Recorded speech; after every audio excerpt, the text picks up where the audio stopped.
Welcome to Crash Concepts, where the economy, energy, and the environment are explored. Up next, fresh ideas and insights into the factors that are driving the world and shaping your future. Presenting information you can't afford to live without, here's Chris Martenson. Welcome to another ChrisMartenson.com podcast. I am your host, of course, Chris Martenson, and today we have a very special interview guest, me.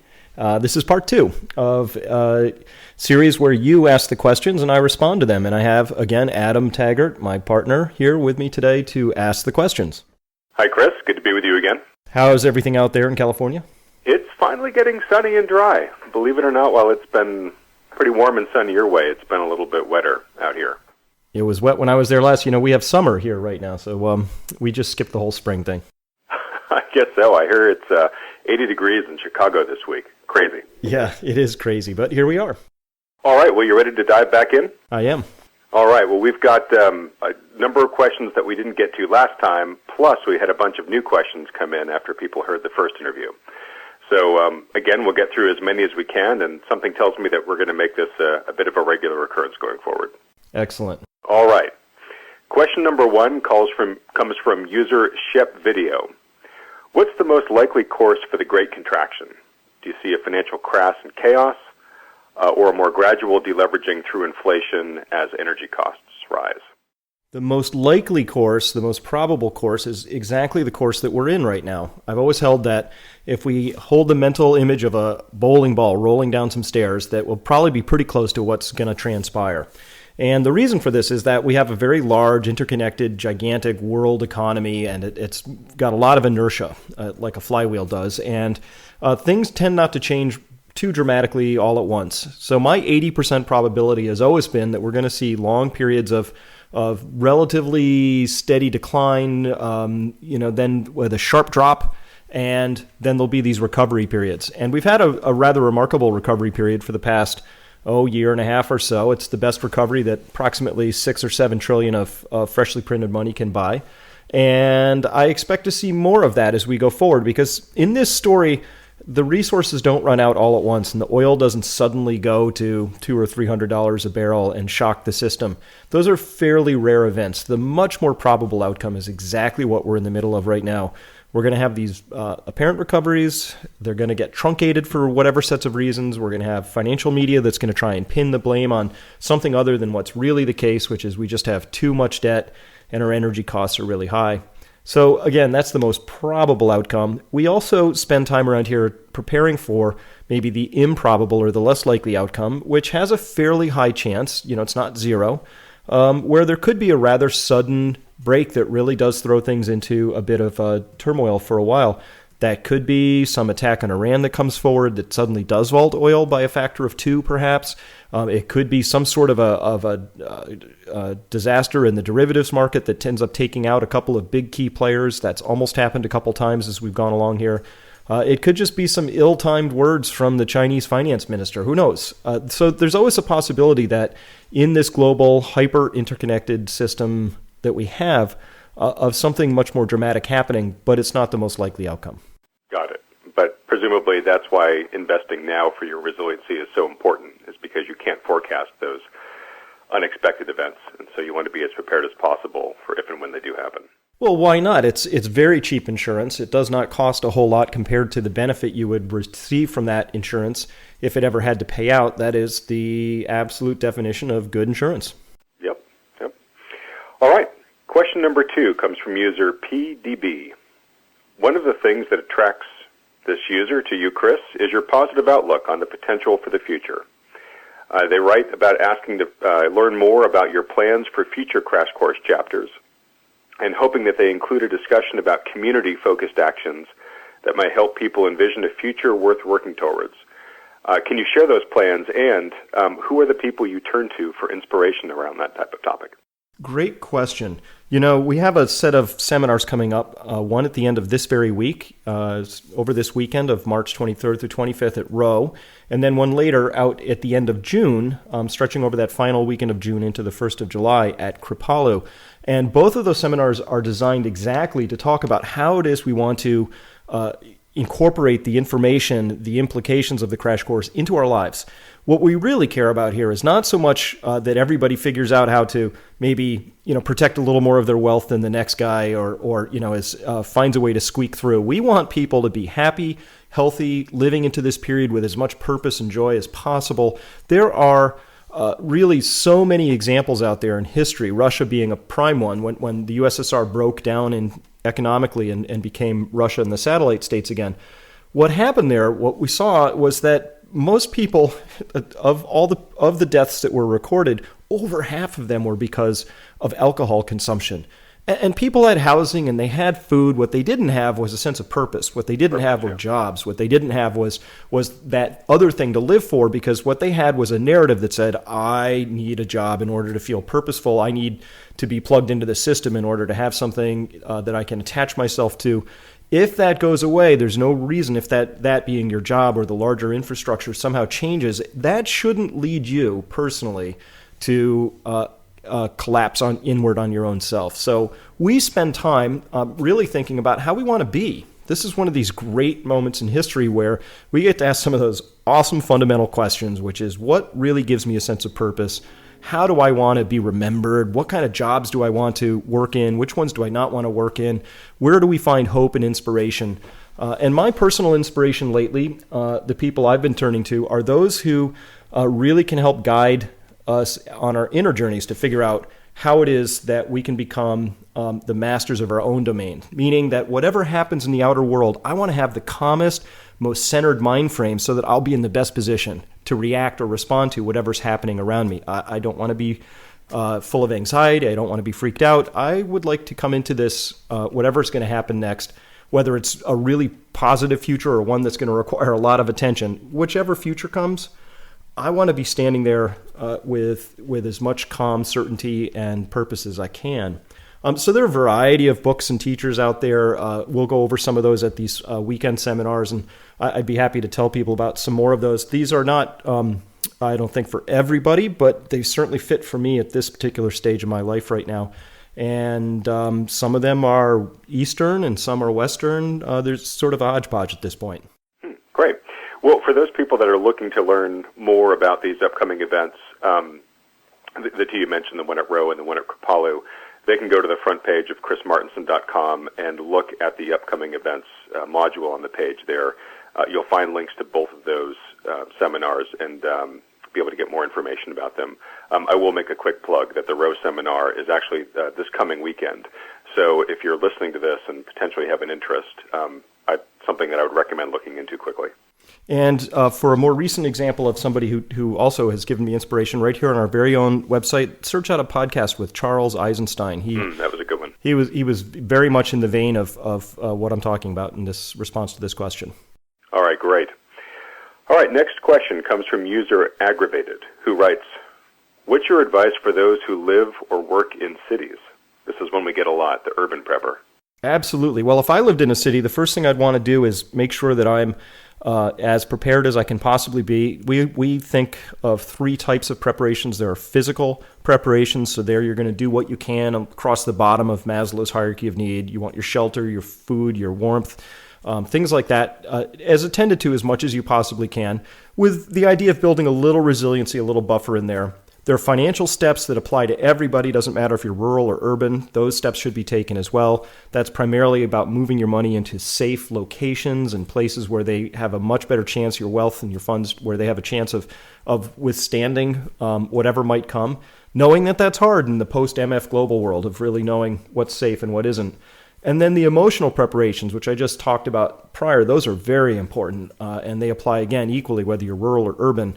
The idea here is that what you want to do is get yourself into a position where you are ready for whatever's going to come mentally. And the first step of that for us has always been around making sure you have a good, clear understanding of what's really going on, what the predicament really is. And that means, we have all sorts of tools around that. The crash course is a tool. It's a way for us to get a lens that we look through, but that's just a high-level lens. We have other lenses built in there that we talk about at these seminars, which are around how you interpret the news and what you filter out and how to separate facts from opinions. And these are all things that are just designed to get us and our minds wrapped around the idea of what's really going to come and how we know who we can trust and who we shouldn't trust. And ultimately, what I would like to promote here is that for anybody, city or rural dweller, is to trust yourself. Your gut will tell you when it's time to shift gears, and you'll know what to do if you really listen carefully. In the meantime, I want everybody, rural or urban again, we have this incredible, wonderful resources still exist. The economy is still chugging along. The sun rises every day. There are a lot of opportunities out there. So I guess I'm saying, be sure to stop and smell the roses. Make sure you're still living, that you're happy, and that you're not anxious. And if you find yourself in a city just being anxious all the time because you're in a city, well, then you're probably a candidate to consider relocating. Yep, good advice. I think it's probably worth saying as well that we have many readers on the site that are from cities.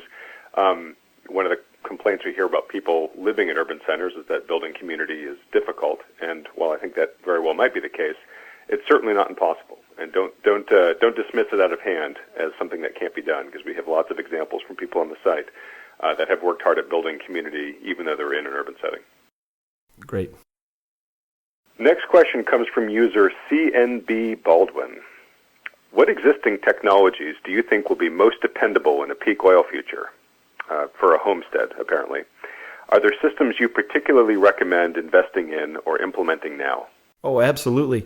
Of course, both solar technologies, the photovoltaic panels, very dependable, tried and true. Also, the solar thermal panels, people have heard me talk about those a lot. Those are great. I mean, with just a couple of 100 watts, you can of electrical power to use a circulating pump, you can have 1970s technology giving you hot water. And I consider hot water to be one of 4 things that makes being human a really, really good thing. Refrigeration's another, music's another. There are just a few things, but hot water's one of them. There are technologies out there that I'm actually quite excited by, which really do break the mold of the centralization that we've seen of everything, but power generation in particular. I love these combined heat and power systems, the CHP systems, cogen systems, which will allow small-scale electrical generation to be conducted on site, where the heat that comes out of these systems is no longer a waste product. It's actually a very useful product in winter, obviously, but in summer you can use a heat differential to drive cooling as well. So there are a number of technologies that are out there. What I'd like to say here is that we don't need any new ones to be developed. It is entirely possible to build a zero footprint house now, meaning just footprint in terms of needing energy to be imported on site. And there are a number of things that we can do that are really simple. Think how much differently our country would be positioned now if we just said this: every new house that's going to get built from, pick a number, 1980 onward, if possible, needs to be oriented to the south. That's it. Don't orient it to the road. Just twist it towards the sun like people always used to do. There were some things we got away from with our energy abundance, with our subsidy that we got from nature, and we can re-implement many of those right now. It's not complicated. It's not really sexy because it doesn't involve nanoparticles. It's just simple stuff, common sense. And there are, of course, a number of ideas out there that we can implement right now that make economic sense. No matter where oil goes, up or down, they make economic sense today. No matter where energy costs go, if you can control your cash flows out off of your property to every extent possible, and that involves A, conservation, B, some of these technologies I talked about, and often C, with very little actual changes to our current lifestyle. Even just tiny modifications can make, in many cases, a huge difference. So those are all things that I would highly recommend people be looking into right now. It's around changing some of our habits, a little bit of how we do things, investing a little bit in our own homesteads, and they deliver some very large returns. Great. I'm just going to tack onto that, Chris. Is there anything in particular that you've done on your own homestead besides the solar arrays that you mentioned that you're particularly grateful that you've done? I know one example relatively recently, I think at the end of the last year, you got a simple pump for your well, correct? I did. We drilled a second well. Our primary well is 400 feet deep, and we had good information from an old guy who lives up the street who'd had his well drilled many years back, that there was a lot of ample water right down beneath our feet. So yes, we punched a second well in. We have a static water line at about 50 feet down. It's only flowing around 3 gallons per minute, but we thought that was sufficient, and we put a simple pump on that, which we're going to use. Simple pump, for those who don't know, is a very, Simple stainless steel contraption. You can either hand pump it, or in about 5 minutes you can take the handle off and bolt on a solar pump, a DC pump. And we're going to use that option for the summer months. It's going to pump into a holding tank, and we're going to use that to water our garden with. Should we ever need to hand pump water, of course, 5 minutes, reverse the process, put the handle back on, and we have water. This, to us, is really important because we just, this year we had Irene, a hurricane, that wasn't a hurricane, let me back up. It was a category 0 when it hit the coast about 100 miles from here. It was barely a tropical depression when it came over, and it was sufficient to pretty much ruin our area here and left us without power for about 5 days. And then we had a freak snowstorm in October, which left us without power for another 4 days here, but up to well over a week in surrounding areas and up to 2 weeks south of us down in Connecticut. And we also had another just simple windstorm at some point in June, which also left us without power for almost 5 days. So we've had 3 incidences this year so far where we've been without power. And for people like myself who are on a well, no power means no water. So, that was something that we felt was really important to get an independent water-based system for us so we could at least have fresh water anytime we wanted. So we've done that. We put in new windows. We re-sided our house with a product that won't need any touching for 25 years because of all the things I want to worry about over the next 25 years, siding isn't one of them. And these are examples of some of the improvements we've made, and we'll be talking about all of these at the seminar too. Great. All right. Just doing a quick time check here. I'm already going to make the call that we are not going to get through our entire list again this time, just like last time. So for those folks who submitted questions that we don't quite get to, don't worry, we'll get to them at a future podcast. All right, next question comes from Mama Mia. Do you have plans to present a more European perspective in the future? Well, very good question. Yes, absolutely. Certainly want to include the European perspective. We are one world now. There's a lot of interesting things happening over there, and of course, I think we're all connected in this story. So when I was over in Spain recently at the invitation of James Turk and attended the Gold Money Conference there, I met a very interesting gentleman there, Alistair MacLeod, who writes just beautifully. Really, many conversations while I was there with him, he impressed me as somebody who really understands the situation, the technical details, but also how to explain it really well. So we are going to be working with Alistair to bring on a European perspective, and I really need someone who's living in the system and feet on the ground over there, because it's just, I think you get such a better view from somebody who's there, and he really struck me as somebody who could deliver. Great. Yeah, having talked to Alistair, I'm very excited for him to start contributing. I also want to let anybody listening from Asia know that we're not ignoring the needs of Asia as well. And one bit of news in that camp is that we are going to have our first version of the crash course translated into Mandarin Chinese up on the site in just a couple of weeks with the launch of our brand new site. All right, next question comes from user Giraffe OK. What is your advice about leaving some money in the system, e.g. banks, brokerages, credit unions, that type of thing, especially with regard to retirement funds? Well, I still have a retirement fund that's in the system. It's an IRA. It's a legacy from my corporate days, and I know that for many people, they've got sufficient funds that and need for cash flows, that having money in the system is not just a reasonable thing to do, it's an essential thing to do. And I do, I hope everybody was paying attention during the MF Global debacle. There are other warning signs out there that would suggest to us that we really want to be very careful about which institutions we're working with. I don't know if I can say this legally, so I'm gonna hedge this carefully. But there are certain very large banks out there that I would absolutely not be working with right now, simply because of their derivative exposures. In fact, my personal list is my personal no list is very simply found at the Office of the Comptroller of the Currency, the OCC. If you Google OCC plus derivatives, they put out a wonderful quarterly report. And if you scroll on down through that big PDF, you'll find a table which will show you the top 25 banks in terms of derivative exposures. Anybody who's in the top 10 or 15 of that list would be an institution I would be very leery about working with at this particular juncture. And that's just my own personal sort of measure of safety.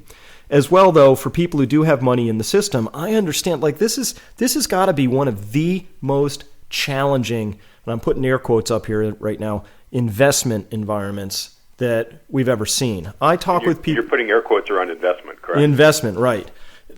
Because I talk with people who've been in the business for decades, who've very actively managed and traded funds, and some of them are just getting chewed up, and the rules seem to be getting changed, and what used to work doesn't work anymore, and there's just incredible competition, and we're all fighting with robots now that are actually, I think, about to break into the nanosecond trade execution environment. It's incredible what's going on out there, and against this backdrop, we have to understand that really all of this is happening because trillions and trillions are being printed out of thin air, which means we're all speculating to some degree. This all points to the idea that unless you are really confident, unless you can manage your money on a minute-by-minute basis, literally in some cases, unless you are willing to dedicate that kind of time, I highly recommend that you work with financial advisors who, A, see the risks that are going on out there, B, understand that return of your principal might be more important than return on your principal, who are more concerned about making sure that your money is safe than beating their peer groups against the S&P, that there are a variety of measures I would use in selecting and working with somebody who could put that dedication and focus into making sure that my money was as safe as possible. My own family still has money in the markets. My relatives all do. Practically everybody I know does. And even I've got my IRA there, and I've still got money in the system too. It's an essential part of life, and it probably will be for quite a while. So we have to make the best of it. Well, good answer. I'm just going to remind folks as well about the recommendations that we provide to a few financial advisors that we have begun endorsing. So without getting further into it here, since we mentioned it on the previous interview that we did, I'll just let, if folks are interested in hearing the financial advisor that we recommend, email us at support@chrismartinson.com. All right, next question comes from user Stan Robertson, who asks, are you concerned about confiscatory taxes or other liquidation challenges imposed in the future when those who have bought physical precious metals today go to exchange them for other forms of wealth? Of course, Stan. We all have to be worried about that. I'm worried a little bit more about other forms of wealth first and foremost. I don't believe that we will see gold singled out ahead of other asset classes at this point. Where will the government go first for needed revenues? Well, we've already seen, I think, the future, has been played out in a couple of places. We saw Ireland impose a one-time, again, let me put air quotes up, one time, because I don't think it's going to be a one-time thing. Air quotes are going around one time. Tax on pension holdings. We've seen already there have been little trial balloons floated out that maybe money market funds ought to have special treasury bonds put into them instead of other holdings. These would be the kinds of moves that I would expect to see first. So if the government was really going to start, gets in a pinch, decides to start taxing things, we could do worse than to look at what's going on over in Greece. The sales tax gets hiked first and foremost. Secondarily, we're going to see potentially one-time special taxes on pensions and things like that. We might see the income tax rates. We probably definitely will see the income tax rates get hit and hiked. We'll see capital gains get hit and hiked. Maybe even we'll see, I saw another trial balloon, a couple of congressmen, I believe, were going to hold a hearing into whether, there were undue windfall profits being bestowed upon Apple and other tech companies at this moment in time. These are the kinds of things that tell you, listen, when a government or any government, set of governments gets into fiscal trouble, they're going to be looking for revenue anywhere and everywhere they can. I'm not that worried about it with respect to gold at this stage because, frankly, it's such a tiny piece of the pie. Yeah. And it would be a really difficult thing to enforce, and it would probably have a lot of unhappy people. The trouble to return ratio on that, I think, is rather poor. Okay. Well, good point. All right. I guess at that point, too, I think one thing to keep in perspective, too, is just the size of the precious metal markets versus the size of some of the other markets that you've mentioned in terms of retail sales or housing or whatnot. It really is quite small. So if you're in the government and you're looking to extract maximum rents, you're probably going to go after some much larger pools of money first. Yeah, I was trying to make that point. Gold is just minuscule at this stage. And thanks for bringing this up. If gold goes to $5,000 or $10,000 an ounce, or much worse, if suddenly Saudi Arabia says we no longer accept dollars for oil, we'd prefer gold, those would be moments where I would have big red flags waving before my eyes, because that would mean that A, gold was no longer a small market, or B, that we needed it for national security reasons. Getting oil imports is matter of national security. Or, finally, if gold gets remonetized, I would expect, however, in every one of those circumstances, that if there was some form of confiscation, that there would be remuneration with that confiscation. Remember, back in 1933, a lot of people, I think, use the term inappropriately. They say gold was confiscated, sort of implying that it was just taken. It wasn't. It was exchanged, maybe not for something you wanted, but it was exchanged at what was then a fair value. It was immediately devalued against that fair value, but there was at least some sort of compensation that came along with that. I would be highly surprised if that didn't happen this time too, were gold suddenly needed on a national basis for some purpose. And to the spirit of Stan's question too, if any of those developments happen that you just mentioned that would set up warning bells in your mind, we would be publishing an alert about that to our users. Correct? We will be weeks, hopefully months ahead of that development. Absolutely. Great. All right, next question comes from Nico Men, who was very kind and said he really enjoys this interview format of the chrismartinson.com audience interviewing you. He asks, would we consider doing it regularly, something maybe like quarterly? Well, absolutely. I would love to do this. I love responding to these questions, and it lets me know where your minds are at, and it gives me a chance to cover some territory that's both new and old. I love, in this particular juncture of history, I don't think we can possibly overstate or repeat ourselves too much in terms of what's really important. And I would absolutely commit to doing this on a quarterly basis. Great. Well, from what we've seen so far, I think the demand in terms of questions for you is definitely going to be there. All right, next question comes from Woodman. He says that you've talked a lot about the changes you've made in terms of your vocation, where you live, the type of community you wanted to be a part of, and your health. How much more change do you feel you need to make or you want to make in your lifestyle going forward? Well, I just want to be in a position where if I come out and work with your trainer, Abdul, again, that I can actually set forth and do the challenges he gives me. It's incredible. Anybody who's out in Adam's Way, I'm telling you, you got to go see Abdul. He will make you feel like there's more work to do in life. So it's incredible. I'm laughing, but it hurts because I happened to actually see Abdul this morning, and I'm still sore. I'm sure you're still sore. So I made all of my really big changes, kind of all at once, sort of Pareto rule. I feel, the 80-20 rule. I feel like I made most of the big changes I wanted to make in relatively short order. And now I'm at the position of really poking around the edges. So the things that I care about most right now are really extending well beyond my own personal homestead. We've got everything sort of prepped as much as we think we can. Very happy with where our garden is, and the orchard's just going to do spectacular this year. And a lot of our systems are sort of operating reasonably well. So I feel good about all of that. My next big area of inquiry is really around, and I can feel it coming. There's something like the crash course in me. I mentioned this in the first of this series as well, but there's really something here around how it is that we are going to really step into this new future, whatever it happens to be. And that's what's really captured my attention for the moment, is this sense of that something very momentous is happening, that we get to be participants in that. I want to find ways that we can, let me speak for myself, I want to find ways that I personally can step into a higher role of engagement with what's happening out there. And this engagement is going to be both at my community level and everything I can possibly do through the website, maybe through additional books, other videos, whatever is necessary to reach as many people as I can reach, to add our voice to what I think is becoming a really interesting swelling of voices who are saying, wow, the status quo no longer works. We're going to have to figure something else out. Part one of that story is what's broken and why. And part two of that story is, well, what are we going to do about it? And that's the part that really has captured my attention right now. So in terms of personal advancement, to me, that's kind of like a lifestyle decision, because I'm the kind of person, before I can really talk about something, I have to do it first. So I'm figuring out how to really modify my lifestyle in some very profound and important ways.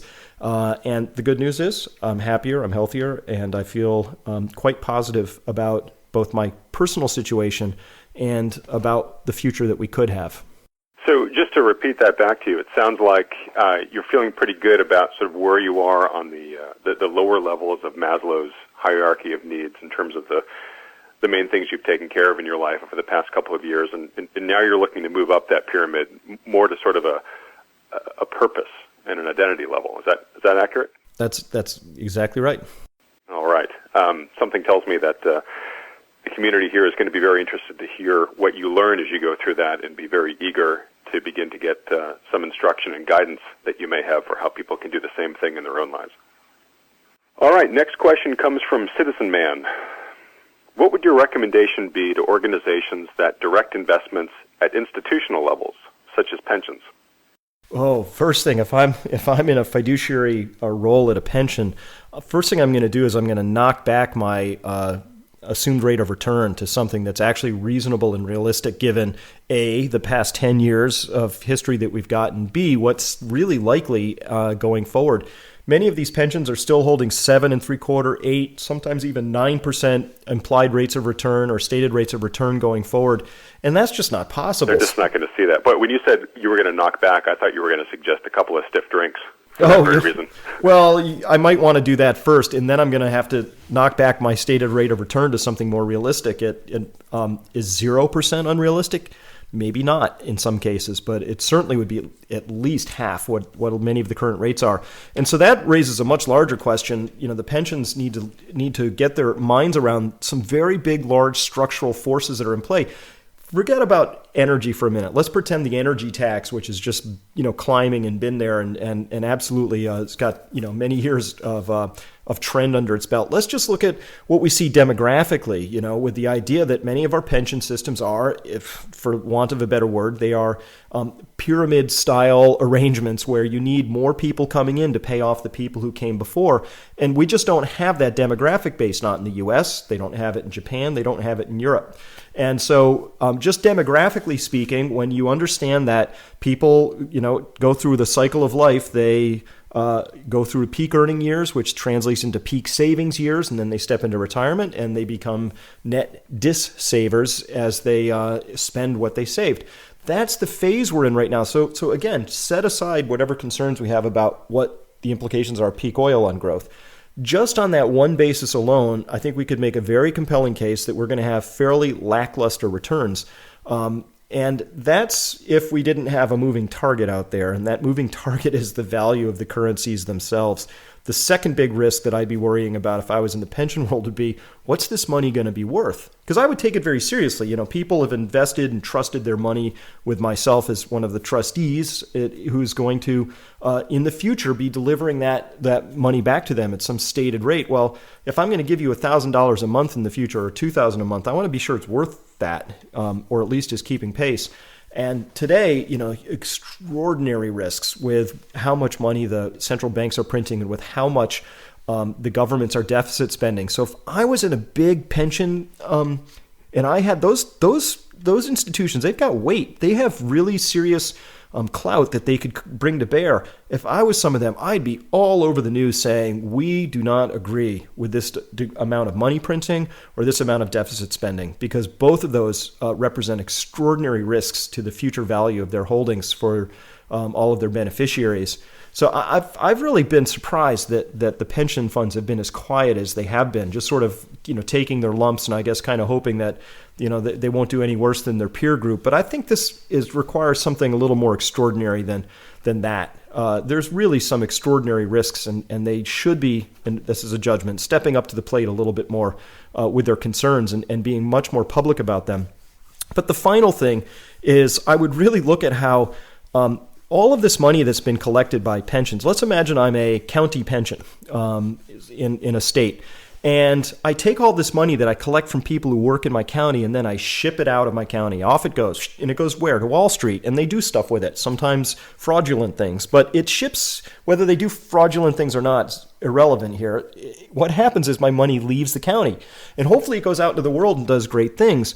If I was in the position of running one of those pensions, I would certainly be considering right now how I could take that same money and bring it back and have it operate within my own community, so that when it's doing its good work, when people are taking that capital and becoming more productive with it, creating products with it, delivering services with it, building businesses with it, whatever they're doing, that then I would get sort of a double or maybe even a triple bottom line benefit to my county. Because what would happen is not just would people have jobs, not only would services and goods being produced, but there would be these other benefits as well that accrue when you spend your money locally. So that would be probably the final thing I would really think about for some of these pensions. Absolutely would be, where am I putting that money to work in these, particularly given everything we know about how the world's working right now.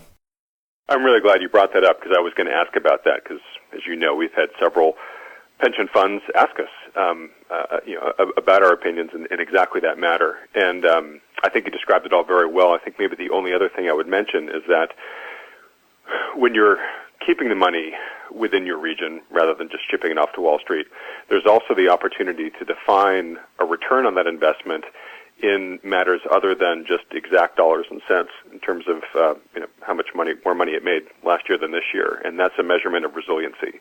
So if you're investing that money into energy production at the local level, into creating a better food shed, or into creating a more dependable watershed for your territory that you're a steward for, those are all very good things that people who have a trustee responsibility should be thinking of. And obviously, that's just another factor that these local pensions can be factoring into their models. Absolutely. And those are, I think, very discrete, very definable, measurable sorts of returns. If you invested in a series of farms in your county, and then you can go out and say, look, the soil is now, doubly improved, or this many inches thicker, or in some, if you can point to the actual tangible result, which says, because of the way we've invested this money and what's been done with it, here's how our county has improved, meaning that whatever future happens to come, our ability to grow more high quality food within our region, that's a positive. And it could be, again, with the insurance concept in mind, it could be a huge positive under certain circumstances that come. But no matter what, it'll be a positive, and it'll be more than sending your money out into the faceless world of where it heads off to Wall Street, and who knows what happens to it once it gets there. That's the old model. I think it's time to start. At least some percentage of those pension assets should come back under this new model, which says, hey, we'd like to know where our money exactly is at all moments in time. We'd like to know the people who are going to be using it, and we'd like to intimately understand what that money is doing. It goes in here, this happens, here's where our return comes from. It's often not as clear as that on any of those counts when it ships out to a big money manager out in Wall Street. Yeah, I'm really hoping that we see much more of this line of thinking as we go forward. All right, next question comes from Robert Essian.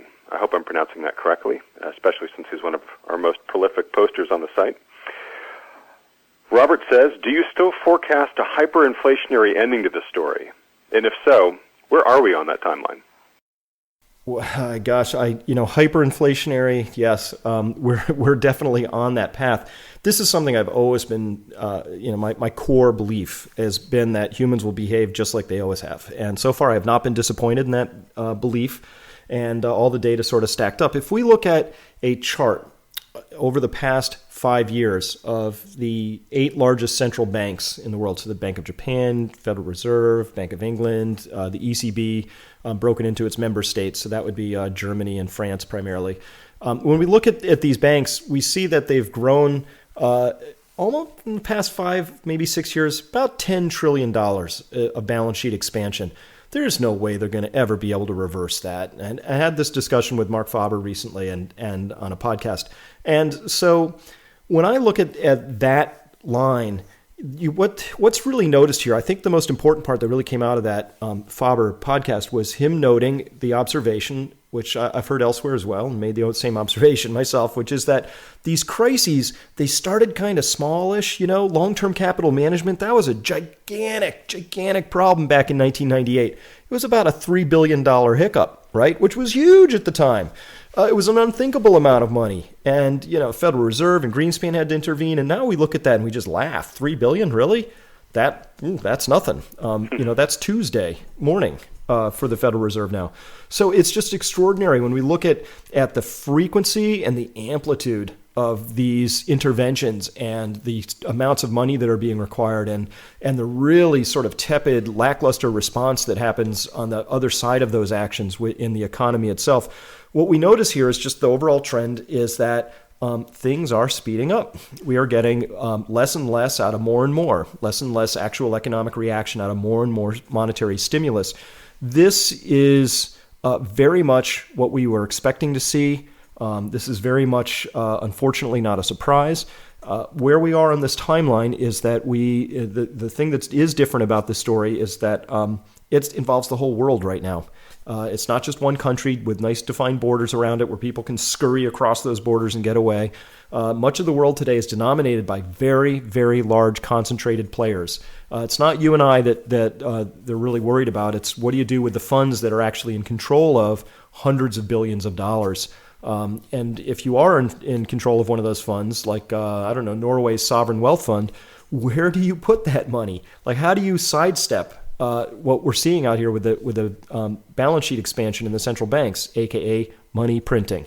This story right now is one where I don't see any way for them to reverse those steps. I don't see anything for them to do but continue those efforts. I don't see anything beyond increasing those efforts as we go forward. And so in this game, I'm going to contradict at least, a little bit of my very first response, which is, what is this really, how does this unfold? For the most part, I think what happens is the banks print and print and print and print, and everybody kind of says, well, it's uncomfortable, but it seems to be working, and nobody else seems to have cared so far, and where would they go? And that will progress along as far as it can, and then someday that will change. And when that does change, it could be relatively radical, by which I mean my expectation would be a fairly profound turn, for example, in the United States, fiscal capabilities at the government, U.S. government level, or in the value of the dollar, changing over a matter of just months, just a few months. And to me, that would be a breakneck speed in this particular story. That would... this is the hyperinflation one's a tricky one because, how do you measure that? But really, ultimately, we live in a faith-based system. We have a debt-based monetary system. We have to have faith. We have to have faith that the money has value. It's a social contract. We have to have faith that not too much of it's going to be created compared to goods and services. We have to have faith, given the amount of debt that's out there in the system, that the future is going to be a lot larger economically than the present. That is, that when those claims come due in the future, we would like to trade those claims, debt, money, for things. And if there aren't more things in the future, but there's more of these claims on those things, well, that's the story of inflation. Maybe even the story of hyperinflation, which to me goes beyond just monetary excess and transcends into that next stage of loss of faith in paper money. I've personally lost my faith. That's why I'm such a big holder of gold and silver. Other people, once they see it this way, tend to lose their faith as well. This is becoming more and more mainstream as time goes on. We are seeing more and more people who are very well-respected, very established players in the monetary field, people who have made entire careers trading for paper, starting to look at this story and say, yeah, I'd rather be holding something other than paper at this point in time. And it's not just gold. It's really in all of the other tangible things that we can get our hands on. So I would expect that if and when we start to see a shift away from paper back to things, that shift is going to be fairly dramatic, and it's going to unfold probably in less than a year, maybe in just a matter of months, where we would see prices for a variety of things really, really skyrocket. All right, well, that's a lot to digest, but it provides a good segue into what I'm going to make our last question here. We've done it again, Chris. We've made it through another one of these interviews, and again, not gotten to half the questions that we had hoped to. but we'll have to pick that up on our next podcast. So with that said, let me take it home here with the last question that probably is a natural segue in many folks' minds after hearing your answer to the last question. And this comes from user Jay Barney. How bad are things going to get? Power outages, mass protests, food riots, etc. Do you see things being this bad, this dark? A very important set of experiences for me was living through hurricanes when I lived down in North Carolina. The most potent of those for me in terms of learning was Hugo. Came through in '89. I lived 3 hours from the coast. It hit as a Cat 4, and by the time it got over us, it was maybe still a Cat 2. He was a beast, Hugo was. And he had the benefit of arriving after we'd already received, for no other good reason, 4 or 5 inches of rain in the prior week. So the soil was loose. And so here he comes with his 80-plus mile-an-hour winds and just made all the trees in the area. It was just like pickup sticks across our driveway. And it was a real mess. We were without power for 2 weeks. I had to use a chainsaw laboriously to cut my way out of my own driveway. And what I learned from that experience was that people really pulled together. And it was a really an extraordinary time in my memory to think back on how close people were and how we did pull together. That to me was a metaphor that carried forward to the point when I was looking into the future as I see it right now. And when my wife and I were making decisions, where did we want to live? Picking the community we lived in was incredibly important to us because where we lived in Hugo, I will guarantee you, behaved very differently from parts of New Orleans. And so, that was a function not of the brutality of the hurricane. That was a function of how the people responded. And so this is really important point to me is that what I care about most is not actually what transpires. Because the economy falling apart itself or food coming in tight supply or anything like that, people will respond to that and we will make do. What I care about a lot is how we respond. How are we mentally prepared and emotionally prepared and how are we personally going to respond? Are we going to be in a position of truly being selfless and helpful in those moments, or are we going to be needing help in those moments? And that dividing line really is going to be a function of how well you're prepared across these 3 areas we continue to talk about, which is your financial preparations. Those are going to count. Your physical preparations are going to count. And your emotional preparations. All of those are going to count. And it's that last one that's really important that we're going to have the opportunity to dive into at this weekend seminar coming up at Rowe, which again, this weekend also at Kripalu. And that's a topic that really lends itself and I think requires the kind of intimate face-to-face meetings that we engineer for ourselves when we have these seminars. Because it's very difficult to sort of write about it and it needs to be personally translated and transmitted. And so both my wife and I have a lot of facility with really talking through what is it, what is going to happen and how will we react and what comes up for us and how can we best manage those responses. That's something that absolutely everybody can get facility with and I think absolutely should. Because when whatever transpires, whether it's a brilliant future that somehow free energy comes out of the 0 point boundary or something, or we have a fairly disruption filled future, whichever of those outcomes happens, understanding our own responses and stepping into both of those as fully as we can, that's how you win. That's really where life I think comes together, and so.